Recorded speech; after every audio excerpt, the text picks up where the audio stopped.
We're gonna just start with 2 sleeve grips, just like so. I like cuffing them underneath, like rolling my knuckles underneath, so I have a nice kind of like umbrella shaped sleeve grip right here. Then I'll put one foot either on the bicep or on the hip, so I can scoot my hips out, and then swing this leg all the way around and underneath his arm, and then hook behind his back before I turn into him. Now I'll put the other one on the bicep, and now I can do the opposite. I can hip out, unravel this, switch it for the bicep. Now switch my hips all the way over to the other side, swing this foot all the way out and over underneath his arm until I hook behind his back, and then bring it back in. Turn around.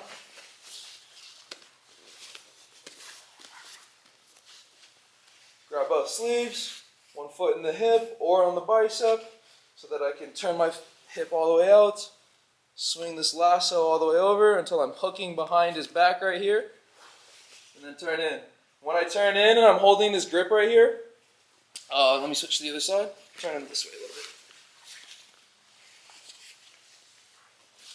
Once I stick this in, guys, if I'm just pulling like this, he'll be able to swivel his hand on the outside of my leg, and that's what I don't want to happen.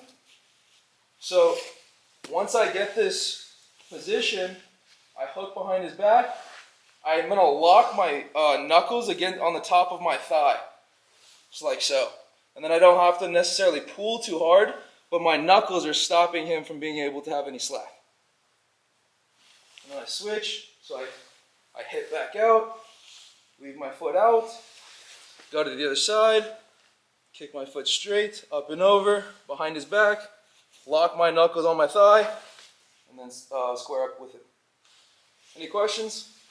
We're going to go side to side. One person will do it for like a minute, and then we'll switch top to bottom. This is called Lasso. All right, 1, 2. Stand up for me. So if I start and I'm using a guard like with his legs, like a De La Hiva for example, my opponent will have the capability of using both of his hands to start problem solving my legs or doing whatever he needs to do. And usually like people are comfortable fighting with their hands. So when you take a guard like this and you take those options away from him, now he's got to learn how to pass my guard with just like footwork. And sometimes it's a little bit harder for people to do, to just use footwork without being able to manipulate my body with their hands. So go back to your knees. So we'll learn a couple of different sweeps from here, or a couple different options. So I'll hip out, kick all the way behind his back, come back in, and then I can get used to doing this side to side. So come back, switch, and then while I'm switching, if I would like to do a sweep, what I can do is I can use this leg to pendulum all the way over here, straighten this arm in the air, and then have him go over his hips right here. Come back. Now keep in mind, if he has a nice wide base right here, sometimes it can be kind of difficult to get him to fall over his hips, so to get his hip over his knee, that's kind of like the goal here. So like what I will need to do is I will need to be at an angle like this, where it'll be much easier now to get him over his hips. Back. So we'll go to the side, stick in a lasso. Now we'll switch sides. As we switch sides, look, I'm going to use my elbow to climb all the way over here. Now that I'm like all the way over here at his thigh, it'll be much easier to straighten his bicep out and have him collapse over there. I'll go to the other side. So I go lasso, I'm switching sides. Now when I go to this side, look, if I'm right here and I try to do the sweep, I might not have the extension to get it done. So I'm going to climb over there, kind of like crawl with my elbow to hop my hips over here. And now that I'm over here, I can easily see that if I can get his hips over his knee line, I will win this battle. And then I can come up on top, and then we can switch back and forth. Any questions? Yeah, if he's keeping that wide base, can you kick the knee out rather than go? Yeah, absolutely. So John's talking about a pretty useful strategy here. If I'm going and I see that he's keeping a nice wide base, something I could do is either push down on the knee to get the sweep, or I can even scoop the knee like this with my heel to get the same sweep. Is there a trade-off on either one of those? Is one better than the other for certain reactions, or is it just a body type battle? Yeah, I think if you just, I think either will work pretty much for anyone. I think the scooping might not work if they have a really good base, but the kicking will, I guess, that's probably stronger. I would stomp on the, he's asking if this is a better option or stepping. I think this will be stronger because you can push their leg back, and now it's easy to have him fall over that hip. Yeah, in practicality, I think in like, to make it understand for your mind though, it might be easier to like see once you're over here and you have a better angle why it's working. But to actually sweep someone live, I think, yeah, kicking, like stomping down on their knee will make them do this, and then it's always going to get it easier for a sweep. All right, let's give it a shot, guys. 1, 2. Good. So, one more option to use. I'm going to hip escape to the side, throw in my lasso all the way behind his back, and hip in. Now, if I don't want to untangle this lasso, I can use a different option. Anytime that I let go of this grip, I want to deal with his ability to use his hands. So I'll push his shoulder away, I'll grab a collar. Now I'm going to switch this lasso grip, so I'm going to let go of the sleeve grip, and then reach right behind the elbow, and I'm going to straighten my leg, and then pull his posture towards me, like this.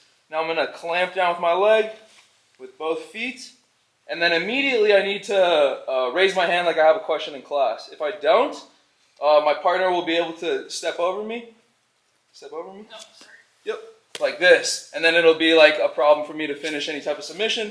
So as soon as I pull his arm in posture down, I'm going to raise my hand so that I can start blocking this leg and making a grip. Now I can angle off and then sit up and then lean in towards him for a finish. So, switch the angle. So, start with my feet on the hips. I hip escape, kick out, and over until I have a nice grip behind his back, and square up with him. Now I'm going to use this leg to push his like shoulder, arm, everything like that back that direction to be far away from defending against me. Grab his collar and then switch this sleeve grip for behind his tricep right here, and then pull his posture down, and then immediately clamp and bite with my heel on his back. Both heels. I'd prefer to do this and stay here. Then a lot of people traditionally just go like this, and then he'll posture up, and then it'll be like a different situation. So I prefer to clamp down with both my legs on the back of his head and back, and then raise my right hand so that I can be ready to fight this. Once I know where this leg is, now I can start switching to sit up, grab over him, and then I just simply lean towards him. I can unhook the leg configuration I have and just start slowly going over my partner. Let's do one from this end. So, feet in the hip, scoot to the side, kick, and get my deep lasso. Square up and start shimmying the shoulder away from me. Switch that grip for a grip on a collar. Now I switch this sleeve for behind his arm, and I pull my knee through. Once my knee is through, I immediately clamp down on his back with both legs. Raise my hand so I know where this leg is. Now that I know where this leg is, I can start making my legs go off to the side, sitting up, grab over the top of my partner with both hands. I can now undo my leg configuration and start leaning towards him. Any questions? Say it again? Is this for like the same size, or would you do this on someone bigger than you? Omoplata is really good against someone bigger than you. So legs are strong enough to hold someone's posture down? Yeah, yeah.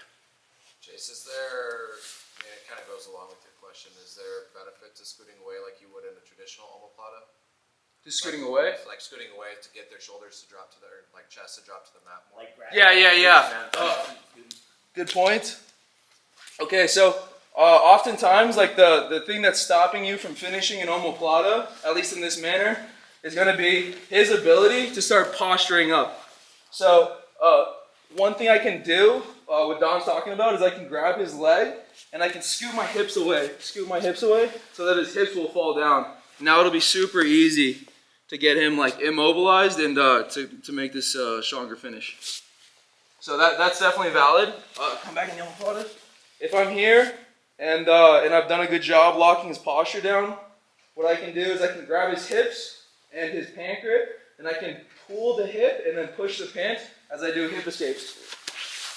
Now that he's fallen over, it'll be way easier to put my arm over his hips and then start finishing. Good questions, guys. Anything else? 1, 2?